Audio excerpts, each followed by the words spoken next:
Thanks, everybody. It's great to be here with Jose, Andres, and this great audience. And we're going to talk about lots of stuff, but I've got to start with the other day, throwing out the ball at the game. What was that like? Yeah. Anybody watch? This is the health Anybody summit, rooting right? for the Nats? Anybody rooting for the Nats? So, can you believe this was my second time in 3 weeks in a baseball field?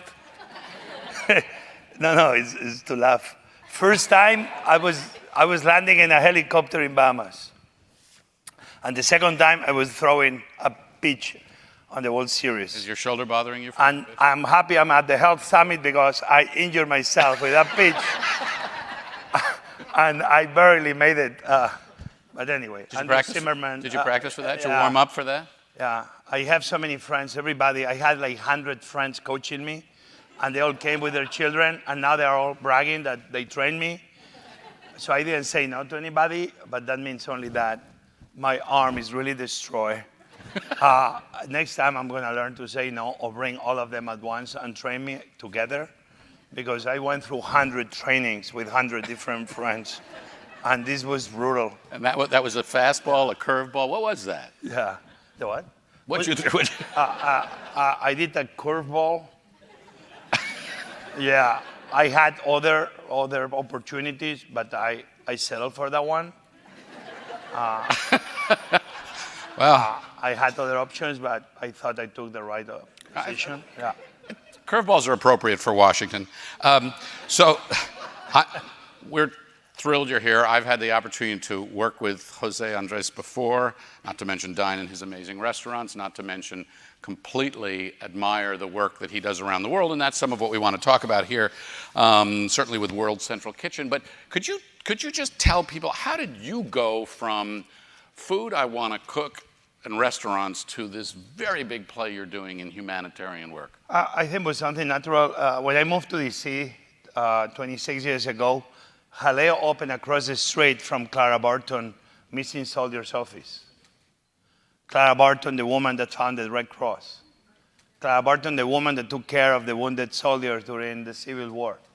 Clara Barton, the person that single-handed created the system to bring in medicine and to bring in response to all the wounded soldiers. So I thought my mom and my dad were nurses. Hospital for me was my playground, because one worked in the AM, the other worked in the PM, so they were exchanging us in the hospital. So for me, nurses always was people that I saw that they went the extra mile. When I realized about the power of Clara Barton and having my restaurant across the street, I was very, very impressed by learning of her story. And I thought, if a woman like this did what she did with almost nothing, white cooks like me, we cannot provide the same, in this case, food in moments that emergency. So you started, but you started small and local with that? Well, I began in DC, probably you know DC Central Kitchen, Robert Egger. 30 years ago, he founded this organization, taking homeless out of the street, making sure that people will not be wasted, giving them opportunity to belong. And also he saw that food was being wasted. He put everything together, began training the homeless in cooking, so restaurants like me, we can hire them after they graduated, and at the same time, producing over 10,000 meals a day for the hungry population, the homeless population in Washington, D.C. Robert Egger told me that charity seems is always about the redemption of the giver, when actually should be about the liberation of the receiver. If we don't put this in our forehead and we don't start liberating the receiver, whatever we do to help others is really not so effective. We need to start helping others, understanding that we are there to liberate them from whatever we want to help them to move on. So walk us through the growth of World Central Kitchen. We'll get to what it's doing and what it's done, but I mean, it's really an incredible thing now. I mean, it's got a global reach, and you're everywhere with it, which is amazing. But you've got all kinds of people doing all kinds of things. Well, today was a good day because we were doing a board. I'm terrible on boards. I should be kicked out of every board. I'm I the bet worst. you brings a certain. No, I only bring good food to the board. I usually am the opening chairman, and then they fire me a month later, and it's the happiest day of my life. And it's like I hate those meetings. But we today, Nate Mook, who is executive director, and myself, and Nate and I, we've been going to many of the big ones, like Puerto Rico 2 years ago. We were here in DC. We have teams that they reach Sunday 1.5 million meals in Bahamas. We have 3 kitchens in California taking care of every single area of the fires. We responded in the tornado in Dallas. We are in Venezuela. We are in Colombia. We're in Guatemala. We're in Haiti. We're in Puerto Rico. And today is the first day, after 10 years, that we founded World Central Kitchen after the earthquake in Haiti, in Port-au-Prince. The first day that I'm like, man, we're really building something great. Doesn't need of us. I didn't call it Jose Andres Foundation. I call it World Central Kitchen. Some of the best chefs in California, they are cooking right now, feeding first responders, firefighters, and every single person in the family in the shelters. And today gave me a lot of pride to see that this organization is here to stay, is here to provide meals and relief to people. But especially, I just came back from Bahamas, and the Bahamas operation, I was so proud of how the team responded. We arrived 12 days before UN, and this is no criticism of UN, and 12 days before USAID. The organization was not supposed to be there. By the time any one of the big organizations arrived, we were doing 45,000 meals a day in 13 different islands. And now, to deploy those people that fast to do, 13 different islands, that's a logistical miracle, really, especially to go into disaster relief like that. So do you have plans on the wall that you can just pull? Do you have volunteers that you just say, go? How do you move that quickly when others can't? We embrace complexity. Organizations, private or nonprofit or government, sometimes we plan so much and for so long, and the plans go into folders that every time they're bigger, that at the end when you finish the plan, you forgot where you put the folder that is supposed to tell you what you are supposed to do. So I don't want to sound here smart ASS. We don't plan. We don't meet. We say that we go with boots on the ground as soon as we can. In Dorian, in the Bahamas, we landed on Monday as the hurricane was still above Grand Bahama. But who is we? I mean, who are all these people? Where are they? This isn't a fire station where you call in and they jump down. 10% of the workforce of America is in food business. I have the entire army of the 10% of America ready to join us. That's what we created. When everybody is trying to plan, we cannot move in because we don't have fuel. I had fuel. Every single ship in the middle of the road with siphon into the cars. In 24 hours, we had 8 cars. They were broken, they looked like Mad Max, but we had cars. We got 1 helicopter from Haiti because no other were available because they were in Fort Lauderdale, and because the hurricane was moving in, we couldn't have the helicopters coming in. So we got 1 from Haiti coming from behind the hurricane. They didn't get permission from the Bahamian government. I went to the palace where the prime minister is. He's the nicest guy. I got the permit from the prime minister to get landing permits to bring the helicopter. I told him, it's very simple. We're here to feed you people. If I don't have tools, I cannot do it.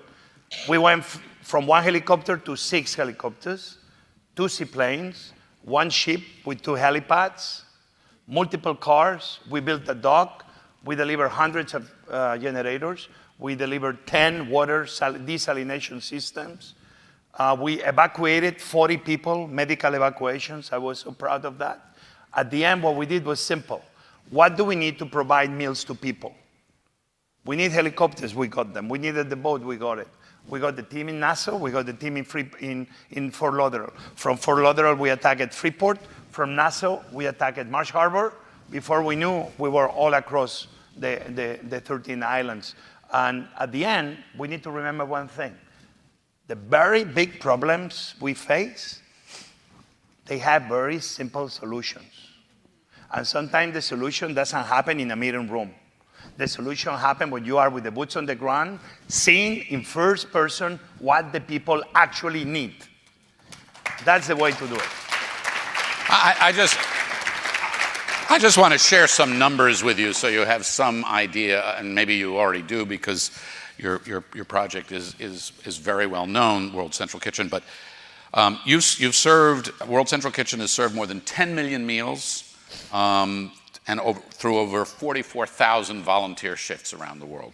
How about this? 3.7 meals in Puerto Rico after Hurricane Maria, 500,000 meals in Guatemala after the Fuego volcano eruption. Just in North Carolina, 300,000 meals after Hurricane Florence. In California, 400,000 meals after multiple wildfires. And just to show that you're a true humanitarian, he served 100,000 meals here in Washington, D.C. when we had a government shutdown. Now, as you decide where to go, is it no plan, emergency, we go? Or is there a strategy to this? Because there are a lot of needy places in the world.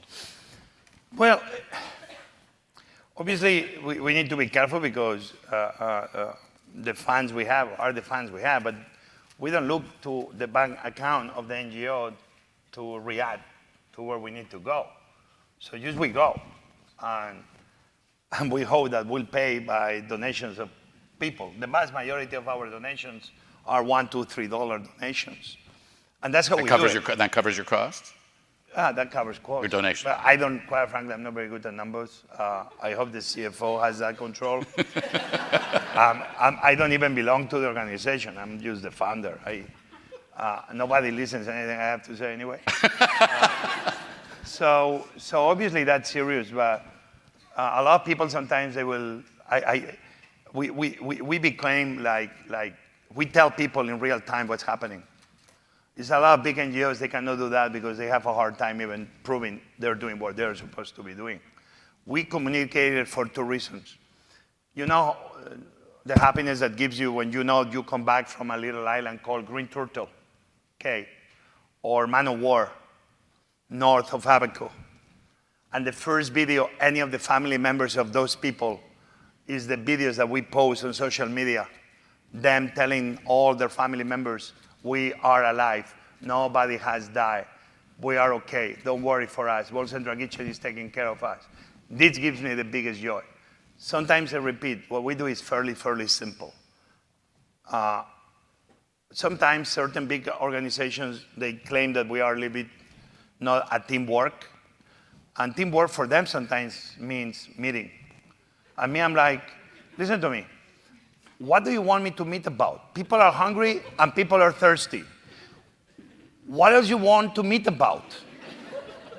And I don't want to sound, again, it's true. When I landed first time in Marsh Harbor, I had 3,000 meals with me. I left 2 team members, and they began doing inspection of what was going on. The kitchen we wanted to use in Marsh Harbor was destroyed.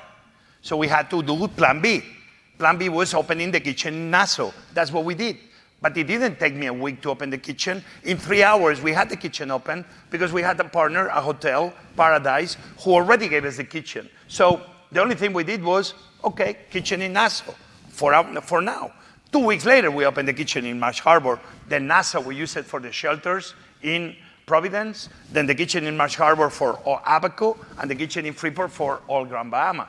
So at the end, what we do is simple. Food and water, they cannot wait a week or a month for somebody to respond. It's the urgency of now. People are thirsty today. Food, maybe they can wait 2 days, but no more. So what we do is, who is hungry? We start going to hospitals, to the medical places. We start learning what's going on, and from there we keep building. We try to speed up the amount of meals we produce. You need to remember one thing. We're machines. We can do 1 million meals if you are in need of them. The issue is not producing. The main issue that we face problems is distribution. If you have medicines, you have water, you have food, but you don't have systems to distribute those goods, you are not providing medicines, you are not providing food, and you are not providing water. Distribution is key in emergencies. What we create is the best distribution system that anybody can create to bring relief as quick and as fast as So possible. do some of these top-heavy organizations that you can go nameless, that come in and have more meetings than you would like and take more time to do that, are they sitting down with you? Are they learning from you? Or are you just kind of a rogue out there, and because it works for you, it works for you? And it's I don't know if they're learning from us, but we are definitely learning from them. In California, we have now very good partnership with Red Cross. They're very good in running the shelters.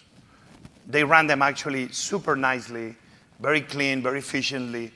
There's nothing wrong with the men and women of Red Cross, of FEMA, of other NGOs, United Nations. The people are amazing people.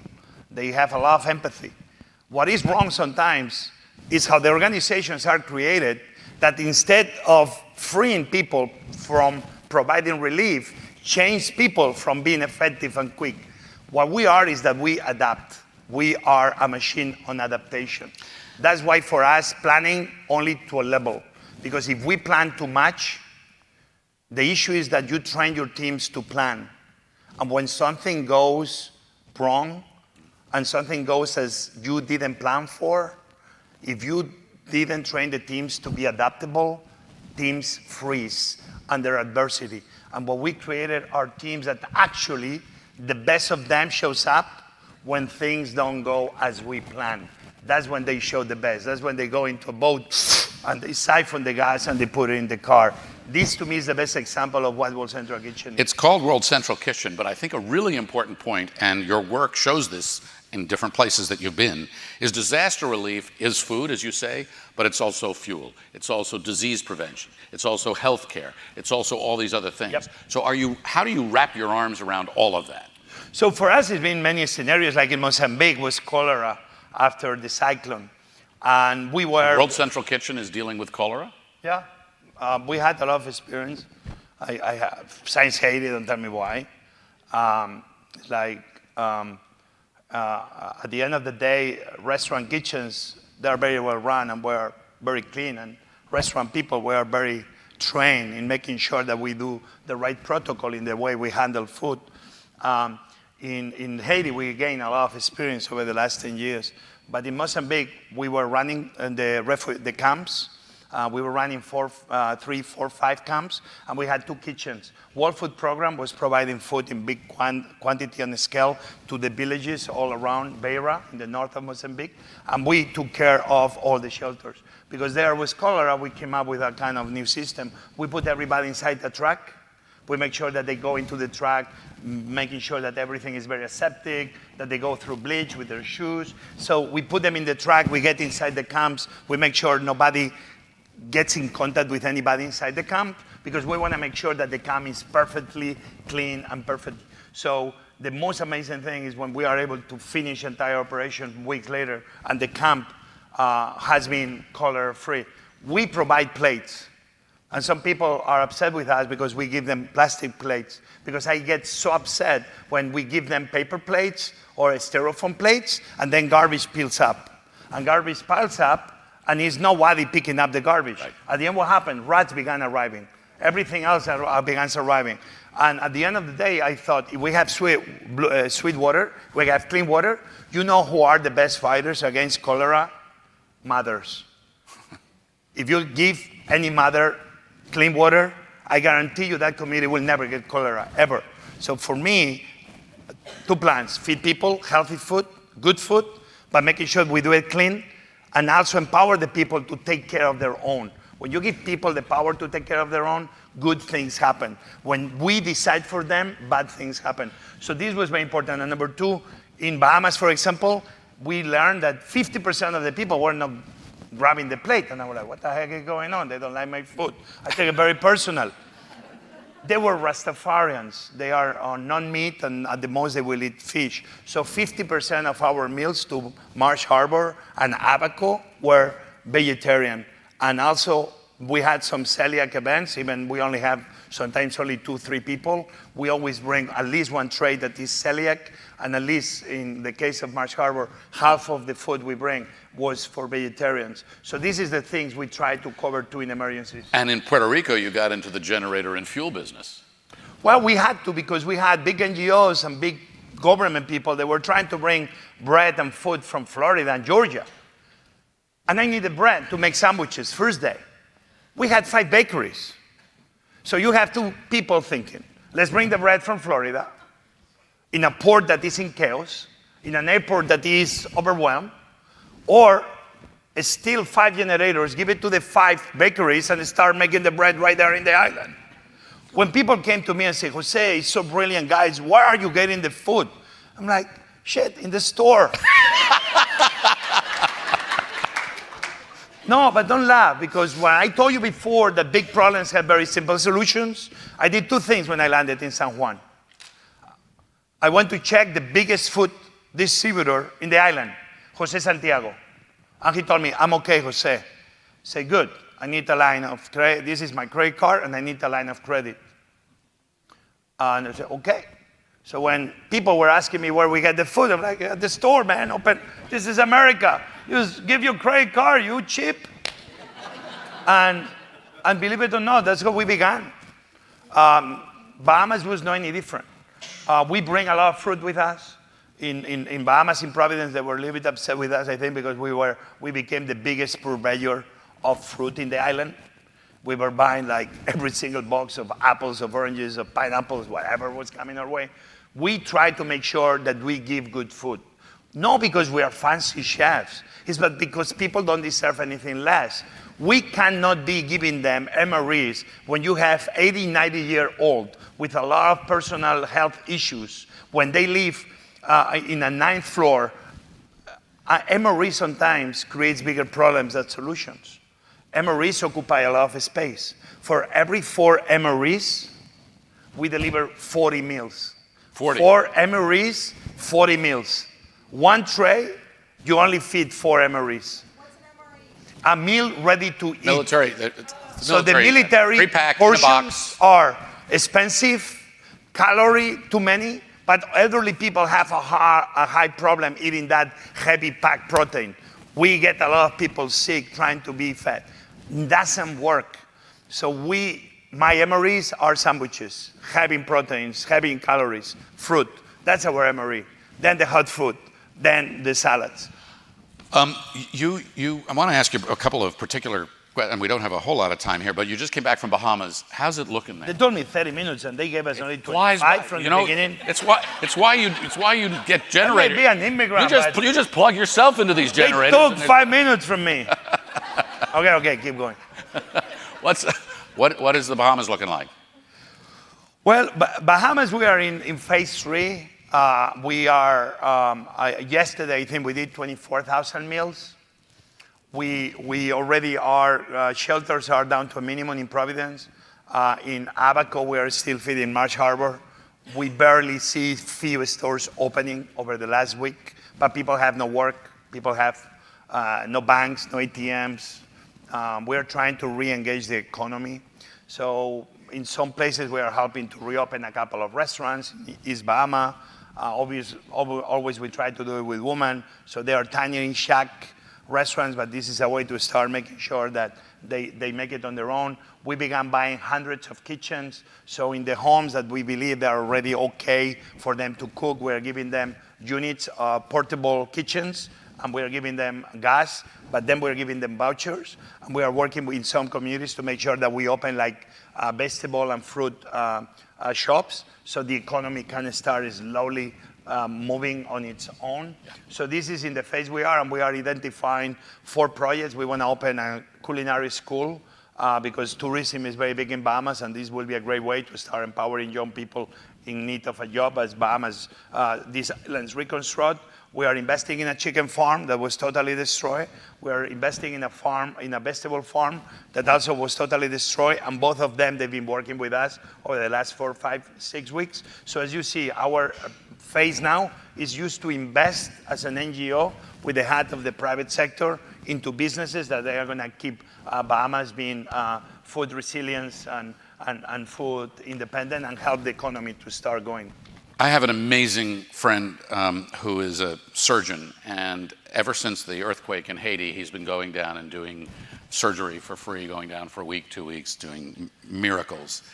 But the last time I spoke to him, he was so upset because the security situation in Haiti has deteriorated to the point where people couldn't get to this hospital and where they couldn't leave.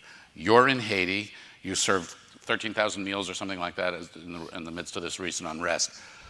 How are your people working down there? Are they safe? Are they able to do what you need them to do? Well, we have different projects in Haiti. One is a school. We graduate 80 young Haitian women every year. I'm very happy because we were able to send some of the Haitian teams to Bahamas because there's a lot of Haitians in Bahamas and they were in the shelters. So we thought, let's make for them Haitian food. And so it was amazing to see how we are able to adapt and do foods that sometimes cater to the local taste of different people. So I was very proud on that. We have a kitchen in an orphanage, a restaurant, a bakery in an orphanage. We built probably the first ever in the Caribbean handicap for children ready bakery. Because many of the children, as they grow older, they are learning to be bakers, and so they have something to do in the orphanage. So I'm very proud of that.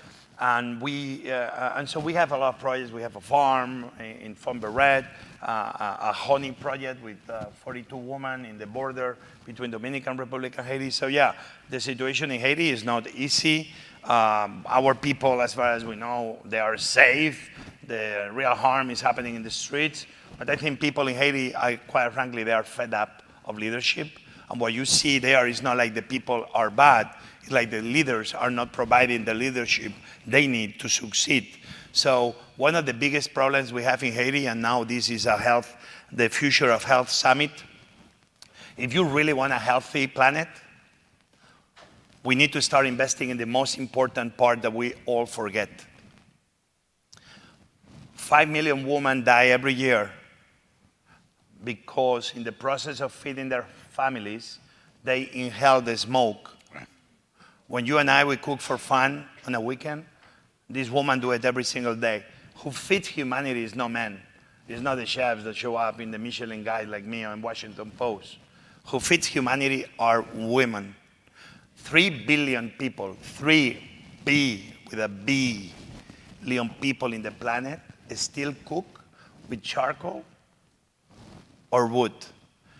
250,000 years of evolution since we began using fire, these people still cook like 250,000 years ago. So much getting to the moon and so much internet and web and technology and Siri, what's my name?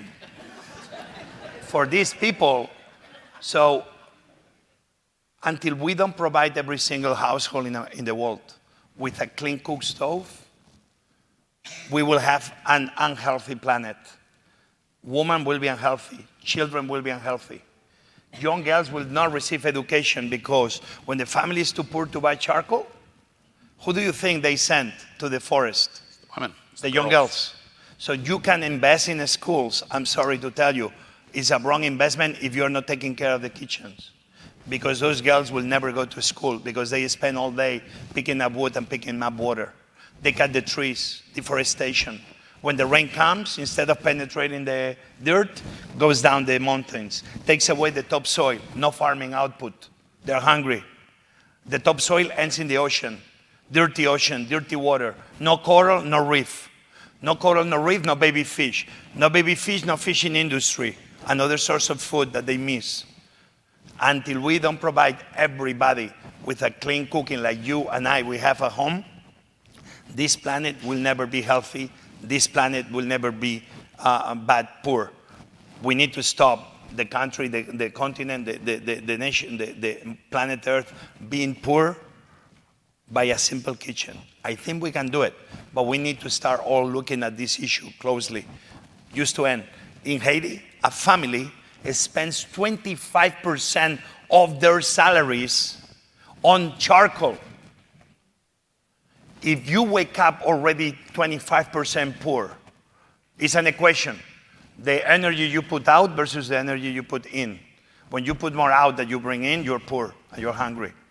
a clean cook stove can save money to those families, and all of a sudden the economy does better, the families do better, the mothers are healthier, the environment is better, the trees grow, the forest grows, the farms produce, the ocean produces.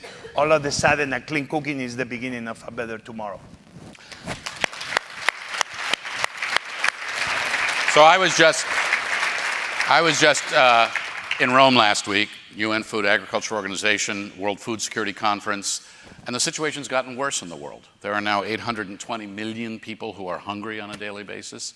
There are 2 billion people around the world who face food insecurity for a variety of reasons. You're now working with the UN Foundation, so you're looking globally.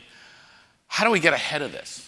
I mean, you just laid it out there, and it feels simple, but we're up against climate change, we're up against corruption, we're up against economic downturn, we're up against war. These are terrible things. Yeah, I mean, let me tell you, sometimes we try to finish every problem in the world, right? But then, next to us, we have the problem. We try to solve the problems in the world, but then we don't do anything to solve what we have next to our neighborhoods. I'm at fault of that. In Anacostia, anybody has been to Anacostia lately? Only few of you. So how can we solve any problem in Anacostia, an important home for many Washingtonians, Ward 8, Ward 7, where they only have barely 3 supermarkets for almost 120,000 people? Food deserts. How do you want them to be healthy when those mothers have to walk because they don't have money for a taxi and they don't have public transportation for over a mile, 2 miles to get near a market?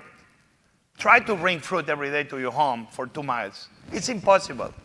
So what are we doing to make sure that we don't try to solve the problem in Ethiopia or anywhere else around the world, but right here in our home, 3 miles away from Congress? So we have a powerful farm bill. A farm bill that only serves the purpose of helping few big corporations.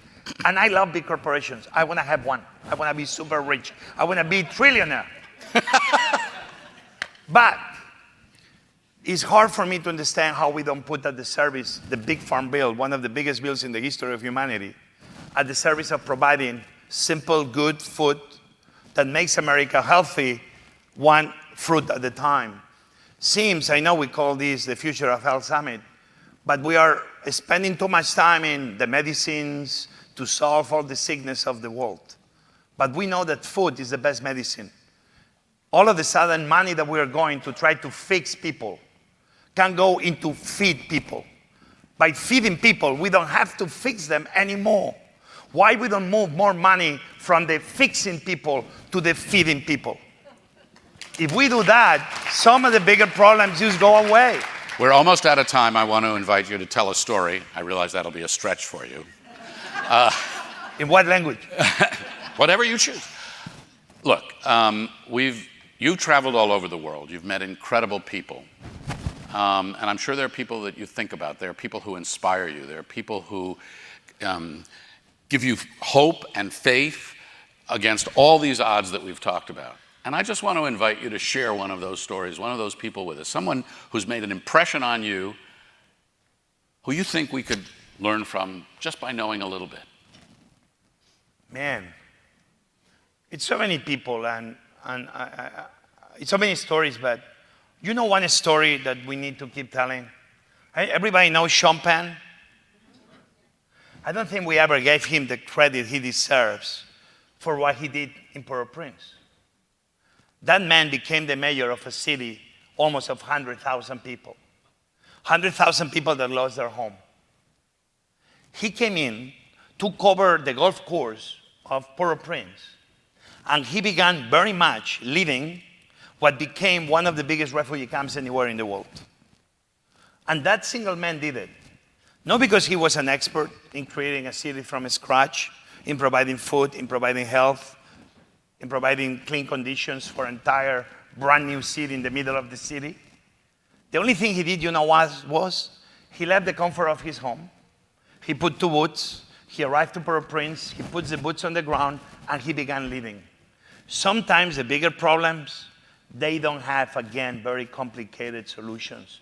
The only thing we need to do is to stop less time meeting, less time planning, and use like Sean Penn, have boots on the ground, and start changing the world one smart decision at a time. That's all what it takes. Well, I'm going to thank you for boots on the ground and gloves in the kitchen and everything you've done. And you are an inspiration, and you're amazing, and you can throw out the opening game pitch anytime. Thanks, Jose. Thank you, Frank. Thank you, guys.